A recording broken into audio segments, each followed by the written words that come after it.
Hello and welcome back. We are in chapter 12. We're going to be covering cognitive development in middle childhood. Again, I'm calling it 6 to puberty. Our textbook calls it 6 to 11, but not everybody enters adolescence at the same point, so I'm going to call it puberty. All right, let's get started. Okay, so as you recall, in Piaget's theory of cognitive development, he says that when we're infants, we're in the sensory motor stage. When we are 2 to 6 or 7, we're in the pre-operational stage. So in the age bracket that we're talking about, there's probably some children who are still kind of in that pre-operational way of thinking, and others that have started to move into the concrete operational stage. So to really know that a child has moved from pre-operations into concrete operations, what we're going to look for is them having learned rules about how the world works. Rules that are consistent and logical, at least with regard to concrete things. So the hallmarks of concrete operational thinking are they're logical. These children are able to display logical thought as long as they're talking about something that is here, that's now, that they can manipulate with their hands, or that they can directly observe, right? Like they can't deal yet with abstractions. That's going to be a hallmark of adolescent reasoning. So right now, these kids who are in middle childhood are really, they can handle things really well as long as it's information that they can really manipulate or handle physically. The big change that we're going to see is they're going to start to display conservation. So we talked about conservation when we talked about pre-operational thinking. So if you didn't watch the videos on cognition in the 2 to 6 year olds, go back there and check that out. Because I won't go back through and bog you down too much with what conservation is.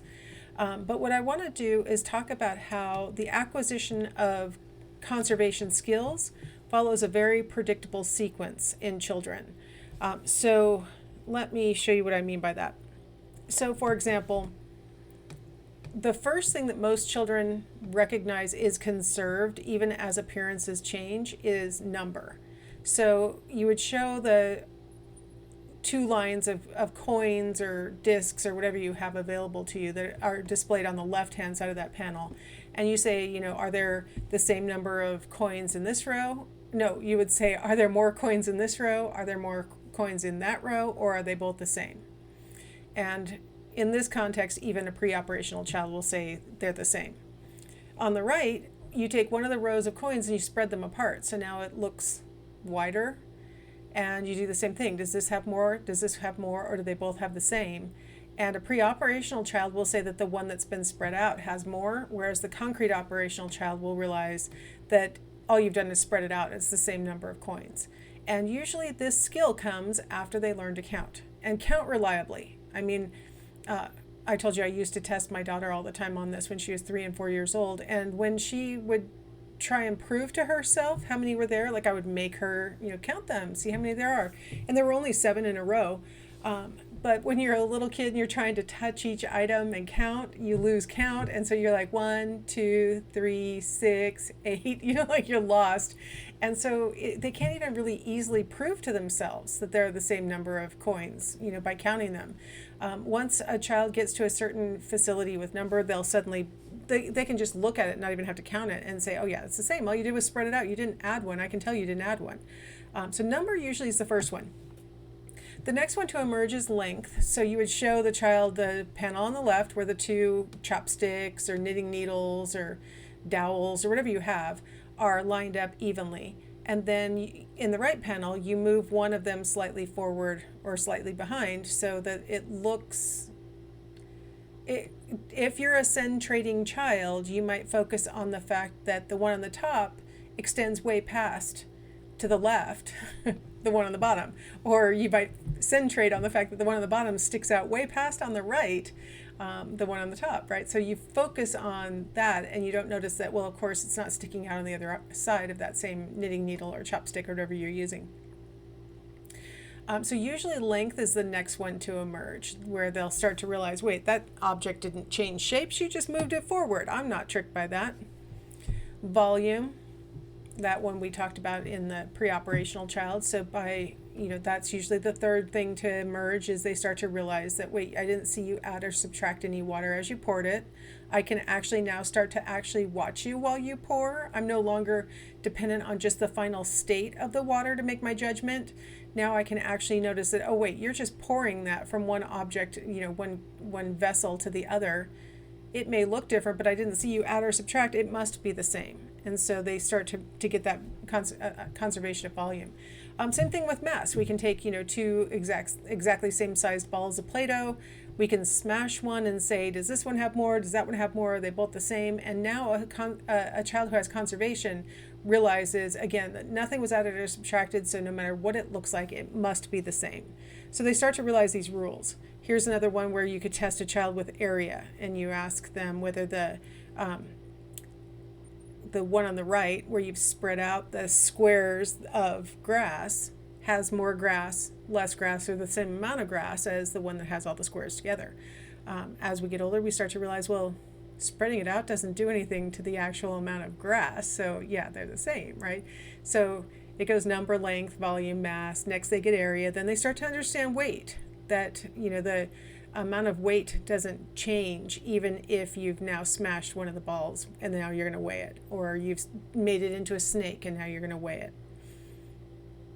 I sometimes wonder if us adults still struggle with weight as something that can be conserved, because when you see a 20-foot long python who's 6 inches in diameter, it's hard for us to imagine that he weighs as much as, let's say, a pony or something who's much more densely packed. And so you're like, okay, the pony weighs 200 pounds and this python weighs 200 pounds. He's only 6 inches in diameter. How can he weigh so much, right? Like, we oftentimes, I think even as adults, we get a little bit confused. But I mean, the comparison of a pony to a python is a lot harder than the comparison of this ball, now this ball smashed. Like, that's not quite the same thing. So I'm going to give us a little bit of credit for sometimes being tricked by that. And then the last example of volume is actually a displacement of volume. And this one's a tricky one. Physicists use this concept to figure out how much an object that is hard to measure. Like, for example, there's the old story of Archimedes determining how much gold was in the king's crown by putting the crown into water and measuring how much water was displaced by the crown, and that told him how much the crown weighed. With a sphere, you can measure and calculate. With a cube, you can measure and calculate what the weight would be. But with something like a crown that has protuberances and other kinds of things, how would you figure out how much it weighs, right? Well, if we measure how much water is being displaced by the object, we can figure that out. So volume is another, I've got it listed last here because what we're talking about here is how much the water rises when you add different kinds of objects into the, So now if I take a ball and it's the same amount of ball, it's this, again, this poor piece of Play-Doh keeps being, used for mass, it's being used for weight. Now we're going to use it for, displacing volume. If I just change the shape of it, is it going to displace more water or displace less water or displace the same amount of water as its spherical friend? Well, of course, it's going to displace the same amount as its spherical friend. So, but it takes a while to figure these things out. That appearances are not all that matter in answering these questions. So the whole point of this slide is to show you the order of acquisition of these skills. Some kids move through the acquisition a little bit more quickly than others, but basically they move through in this basic order, with number being first and displacement of volume being last, for sure. All right, here's Freud again. We're back to talk a little bit more about moral development. And remember, we talked about this in pre-operational children, that moral development is making decisions about what behaviors are right or wrong, or desirable or undesirable, or should make us feel guilty for doing them or not make us feel guilty, or make us feel virtuous for doing them.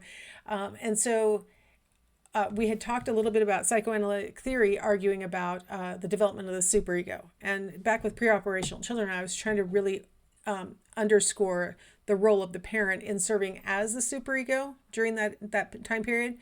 Now in middle childhood, Freud says that we're starting to get old enough that we should have our superego well enough developed that we can start to make moral choices on our own without relying on our parents or other adults to make sure that we do the right thing. So I wanted to talk a little more deeply about where he thinks the superego comes from.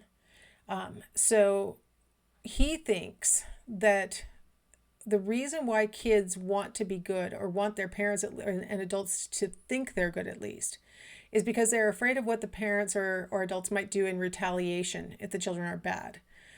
So you see there the term castration anxiety. This is a term from his theory that says that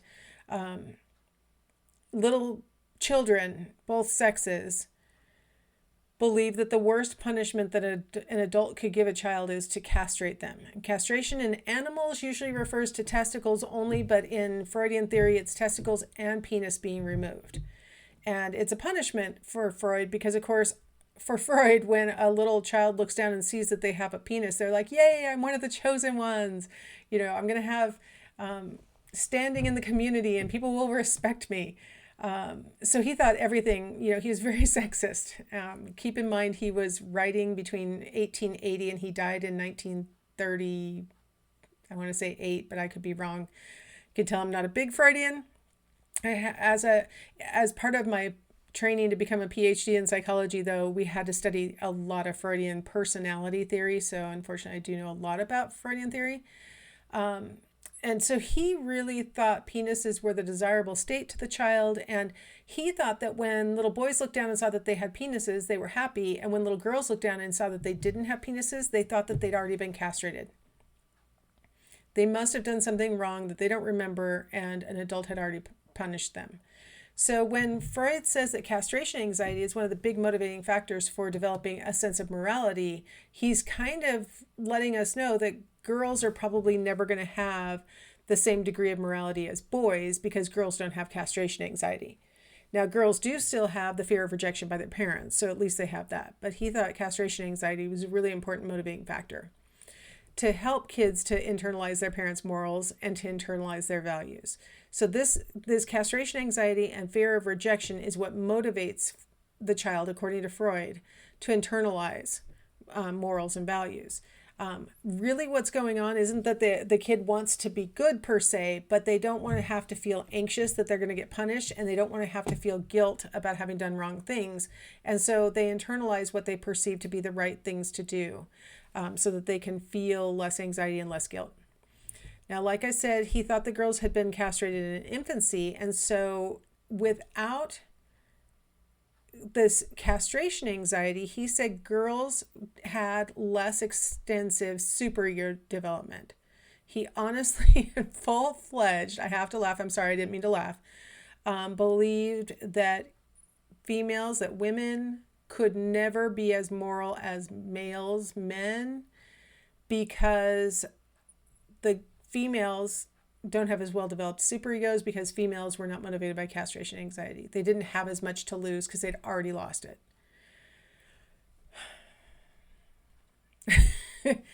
I don't know what else to say about that. I'm just reporting what his theory was. And like I said, unfortunately, I studied the heck out of Freud. I had to take personality theory, and as an undergraduate, and the entire quarter was spent studying just Freud, Adler, and Jung.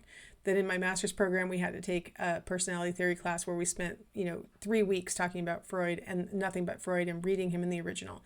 Then in my PhD program, we had an entire semester on Freud. And I teach personality theory. So I'm going to say I know from his own writings what he said, so I don't think I'm reporting it incorrectly. But this is probably a good point to mention, since I have a couple seconds here. You don't have to believe me or even the textbook. You can always, go ahead and read some of Freud's writings. It's been translated into English, so we have to be a little, concerned that maybe the translation isn't ideal. But I make my undergraduates read at Eastern Washington University. I make them read Freud in the original so that they can realize that, this is not necessarily just our interpretation of him, that maybe they might come to the same interpretation as well. And it does seem like he is arguing that women will grow up to have less powerful superegos. He also, though, said that women are more prone to depression, in part because they spend their lives believing that they must have done something wrong, and that's why they got castrated as an infant, as a child who didn't, they don't even remember it. He had lots of implications for women in all the ways in which, they're harmed by the fact that they believe they were already castrated. So, Yeah. If you want to read some Freud and you don't know where to find it, let me know and I'll point you to some really fun original writings. Anyway, enough on Freud. Let's go ahead and take a break, and we will come back in the next segment. We'll talk about cognitive learning theory's explanation of moral development.